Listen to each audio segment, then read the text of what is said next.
বলিউডে তার নায়িকা হওয়ার স্বপ্নটা একটা সময় প্রায় অধরাই থেকে গিয়েছিল। নাকচ করে দিয়েছিলেন তিনজন পরিচালক। চতুর্থজন তো নামই পাল্টে ইয়াসমিন থেকে করে নিলেন মাধুরী, সই করালেন মাজলুম ছবিতে। এই ছবির শুটিং শুরু হওয়ার আগেই স্বনামধন্য অভিনেতা রাজ কাপুরের চোখে পড়ে গেলেন ইয়াসমিন। 22 বছরের এই তরুণীকেই তার ছোট ছেলের প্রথম ছবির নায়িকা রূপে মনোনীত করলেন রাজ কাপুর।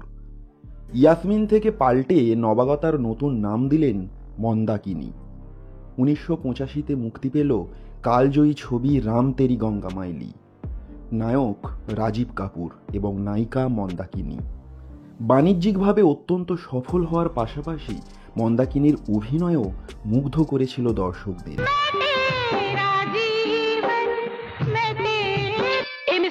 मैं तुम जैसे लड़कों को मुंह लगाना पसंद नहीं करती। हटो सामने से, वरना गाली झूठ बोल रही है। और जिस वक्त खून हुआ मैं वहां मौजूद थी।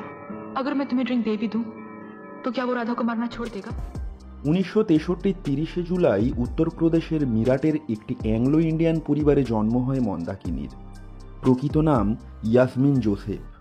বাবা ব্রিটিশ নাগরিক এবং মা কাশ্মীরি মুসলমান। মাত্র 22 বছর বয়সে রাজ কাপুর তাঁর ছবিতে অভিনয়ের সুযোগ করে দেন মন্দাকিনীকে। রাজ কাপুরের দেওয়া মন্দাকিনী নামটিই রয়ে যায় বরাবরের জন্য। এরপর বেশ কিছু ছবিতে অভিনয় করেছেন তিনি। মিঠুন চক্রবর্তীর সঙ্গে ডান্স, আদিত্য পাঞ্চলির বিপরীতে কাহা হ্যায় কানুন, গোবিন্দার সঙ্গে পেয়ার কারকে দেখো জনপ্রিয় হয় দর্শক মহলে। বাংলা ছবিতেও অভিনয় করেছেন মন্দাকিনী। 1985-তে মুক্তি পেয়েছিল অন্ধবিচার, বিপরীতে নায়ক মিঠুন চক্রবর্তী, এবং অন্তরের ভালোবাসা ছবিতে তার বিপরীতে অভিনয় করেন তাপস। নটি ওল্ড বয়, এখন রসের ফোয়ারা বন্ধ করো আর টাকা থলিটা একটু খুলে দাও।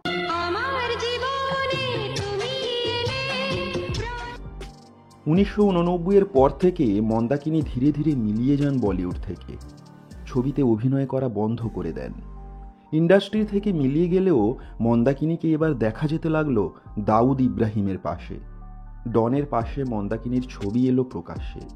শোনা যায় তার ছবি বেনামে প্রযোজনা করতেন দাউদ।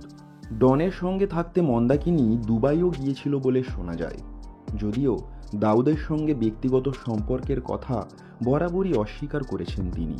তার দাবি, দাউদকে তিনি ব্যক্তিগতভাবে চিনতেন না। 1990-এ বিয়ে করেন মন্দাকিনী প্রাক্তন বৌদ্ধ সন্ন্যাসী রিম্পোচে ঠাকুরকে। 1996-এ মুক্তি পেয়েছিল মন্দাকিনীর শেষ ছবি জোরদার। এরপর আর কোনো ছবিতে অভিনয় করেননি তিনি। দুবার পপ মিউজিকের ভিডিও প্রকাশ করেছিলেন ঠিকই, কিন্তু প্রচেষ্টাটি ব্যর্থ হয়। দলাই লামার ভক্ত, 2 সন্তানের মা, অতীতের নায়িকা মন্দাকিনী এখন তিব্বতী যোগশিক্ষার ক্লাস পরিচালনা করেন। স্বামীর সঙ্গে মিলে চালান একটি তিব্বতী ঔষধের কেন্দ্র। বর্তমানে 62 বছর বয়সে পা দিয়েছেন একসময়ের জনপ্রিয় অভিনেত্রী মন্দাকিনী। ধন্যবাদ।